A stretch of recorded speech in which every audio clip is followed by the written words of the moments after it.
the PPIs and NSAIDs are funny because they if you think about, well, PPIs we know generally are doing the exact opposite of what the issue is. Yeah. Right. And then NSAIDs are doing pretty much the same thing in the sense that, like Trey said, inflammation is a necessary response to healing. So, like we know that about muscle growth, right? We know that we probably shouldn't hammer a bunch of NSAIDs if we want to grow muscle. So every injury or insult, whether it's sickness or otherwise, requires inflammation for healing. Yeah. I have a funny story about NSAIDs. Are you still going? Me? Are you explaining something? No, Yeah. go. Tell us. You guys will think this is funny. When I was 18 or I think I was 18, I did you ever used to do like squat sets? I put 315 on it and I said, I'm gonna do this 50 times. Like I'm not racking it until I do 50. And so it took me a long time, right? And I rack it and I felt like I got hit in the back of the head with a baseball bat. So like I thought my friend training with me hit me in the head. I'm like, did you just hit me in the back of the head? And he's like, no, obviously not. And then I went in the bathroom and puked my brains out. And I had the worst headache I've ever had in my life. So I went to the ER because I'm like, oh my God, I think I have an aneurysm. And they said everything was fine. And they just called it weightlifter's headache.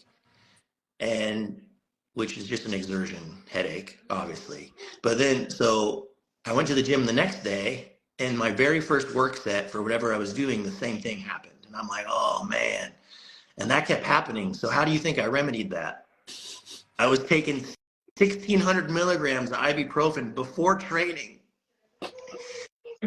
And then it worked. I got through it. But the stuff that we do when we just don't know, like, oh my God, I did so much stuff I just didn't know.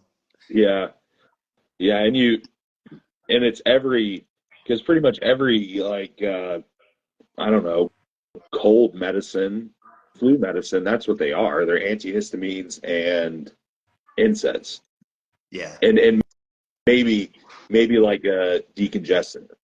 Yeah.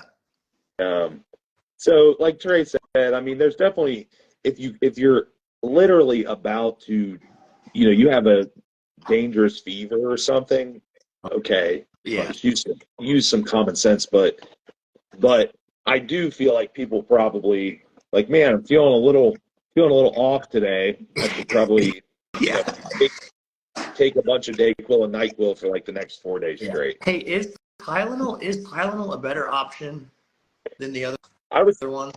I was thinking about that when you said it. So yes and no. Yes, in the sense that it's not going to reduce inflammation in the same way, right? So that, I guess, is beneficial. Probably no, in the sense that it's still going to have some, from a metabolism standpoint, it's still going to have an effect on your liver. Yeah.